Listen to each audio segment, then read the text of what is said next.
এটা কি হলো? রিন্টু আছে। তা বলে তো আমি আর চুপ করে থাকবো না। বাড়ি থেকে বের করে দেওয়া হলো, মাথার উপর ছাদ নেই, এতগুলো লোক মিলে এখন। তুমি কেন বুঝতে পারছো না এতে আমার কোনো হাত নেই? আমি তো সেটাই জিজ্ঞেস করছি, আপনার এতে কেন কোনো হাত ছিল না? ওই বাড়ি থেকে যাতে আমাদেরকে বের না করে দেওয়া হয় এই ব্যাপারে কেন আপনি কিছু বলেননি? অখিল বাবু, আপনি প্লিজ সিট। উনি আসলে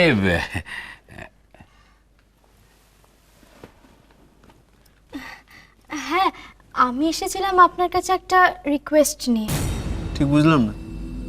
দেখুন, বাড়ি এখন আপনার, সেখানে কে থাকবে না থাকবে সেই সিদ্ধান্তটা অবশ্যই আপনার, কিন্তু যাদের সেই সিদ্ধান্তটা মানতে হচ্ছে তাদের কথা যদি আপনি একবার ভাবতেন। আপনি কি বলছেন? আমি ঠিক বুঝতে পারছি না। একটাই কথা বলার ছিল, ঝিলিকের ব্যাপারে সমস্ত কথা জানানো আপনাকে দরকার ছিল, তাই আমি সবকিছু বলেছি। এমনকি ঝিলিকের বিরুদ্ধে আপনাকে প্রমাণ জোগাড়েও সাহায্য করেছি, কিচ্ছু লুকোইনি।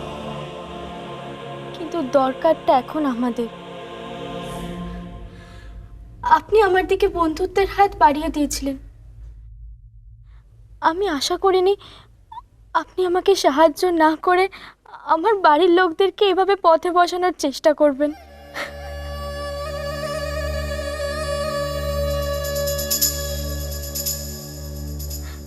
এখন আমি কি করব বলুন তো? কোথায় যাব?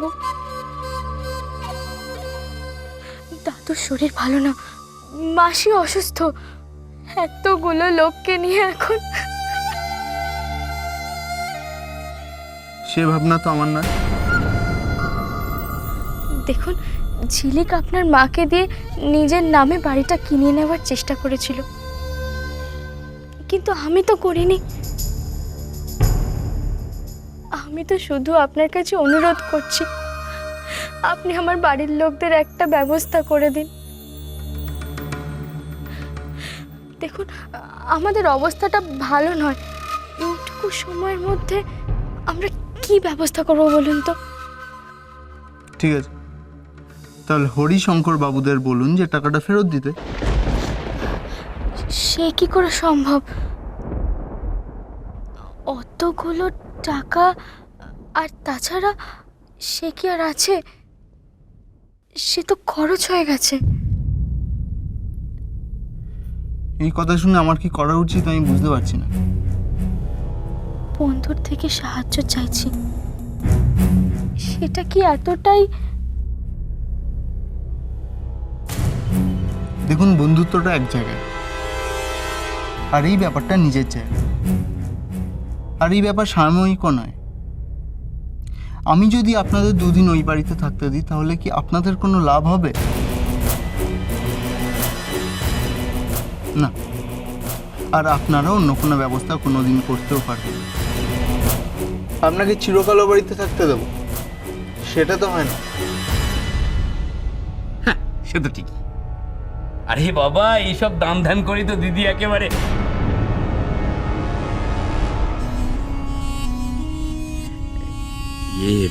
দিদি। আমি বলছিলাম কি, এই মুখার্জি বাড়ির লোকেরাও কিন্তু খুব ভদ্র। নালে দেখো, এই বাড়ি ছাড়া নিয়ে ওরা তো টাল বাহানা করতে পারতো, আইনের পথে যেতে পারতো, কিন্তু ওরা তো যায়নি। তো সেই সব কথা ভেবে তোমার ওদের একটু সাহায্য করা দরকার, তাই না? তার উপরে দেখো, মিস মুখার্জি তোমার বন্ধু, আমাদের কত হেল্প করেছে। সেই সব কথা ভেবে যদি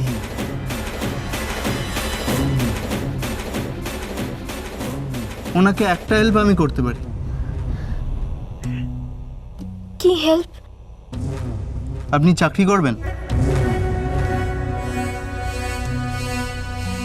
চাকরি?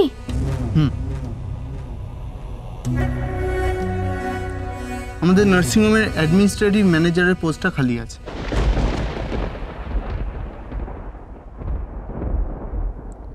সেখানে যদি আপনি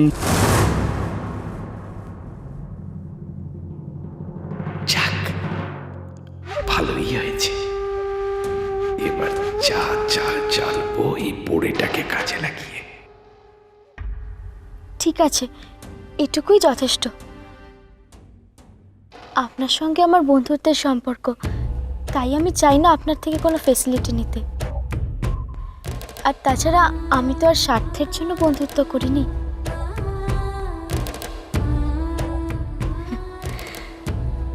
আমার দরকার পড়েছে তাই বলেছি। আপনি আমার জন্য এই চাকরিটাই শুধু ব্যবস্থা করে দিন। আমি আমার বাড়ির লোকজনদের প্রয়োজন মেটাতে পারলেই হলো। আপনি বাড়ির জন্য এত ভাবেন বলেই আমি এতটুকু করলাম। এর জন্য আমাকে এত কিছু বলতে হবে না। এনিওয়ে, আপনি জানাবেন যে আপনি কবে জয়েন করতে পারছেন। একটা রিকোয়েস্ট ছিল। আসলে আমি তো এইসব কাজ খুব একটা ভালো বুঝি না। ঠিক আছে, অখিল বাবু আছেন, উনি বুঝিয়ে দেবেন। না মানে বলছিলাম যে এই কাজের দায়িত্ব দেবার মতো নিশ্চয়ই কাউকে পাননি আপনি, তাই আমাকে জয়েন করতে বলছেন। তাছাড়া আমি এই সুযোগটা কিছুতেই ফেল করতে চাই না। তাই আপনি তো বিদেশে থাকতেন, আপনার কাজের পদ্ধতিগুলোই নিশ্চয়ই আলাদা। তাই অখিল বাবুর বদলে যদি আপনি আমাকে কাজটা শিখিয়ে দেন।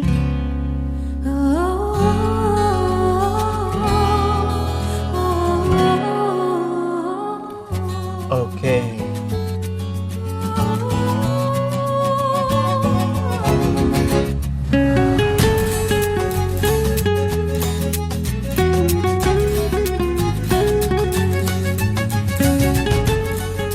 আমি আপনাকে কাজ শিখিয়ে দেবো, কিন্তু আপনাকেও মন দিয়ে কাজ করতে হবে, রাইট?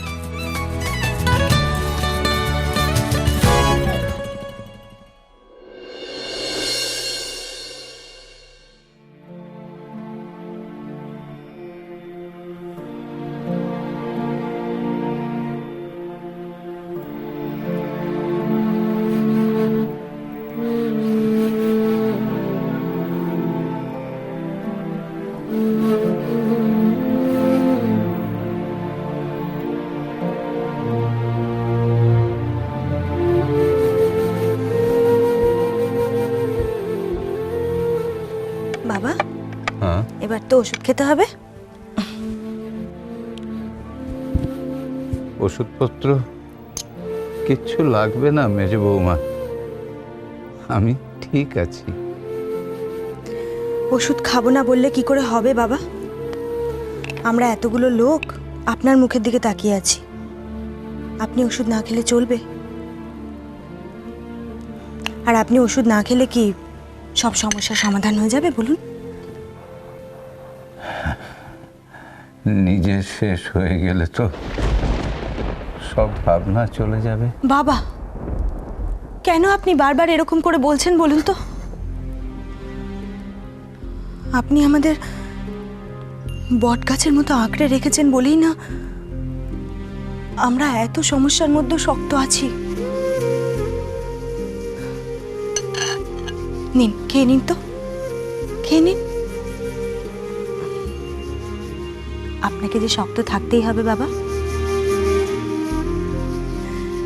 গাছের শিকড় যদি শক্ত করে মাটি আঁকড়ে থাকে তাহলে সেই গাছ খুব ঝড়েও যে পড়ে যায় না। তাই আপনাকে মাটি আঁকড়ে থাকতে হবে। আর তাহলে এই গাছে যারা আশ্রয় নিয়ে আছে তারাও নিরাপদে থাকবে, তাই না? নিন।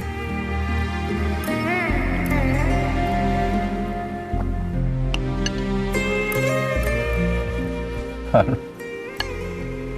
মাটি যদি জলে ধুয়ে যায় তাহলে কি শেকড় আঁকড়ে থাকে মেজ বৌমা?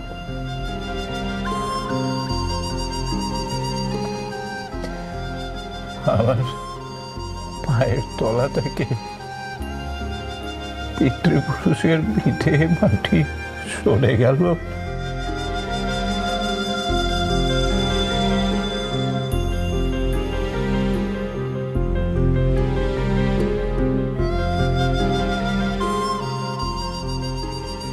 ঠকিয়েছে। আপনারা সবাই মিলে একজোট হয়ে আমার মাকে ঠকিয়েছে। আপনারা সবাই ঠগ, জোচ্চোর, জালিয়াত।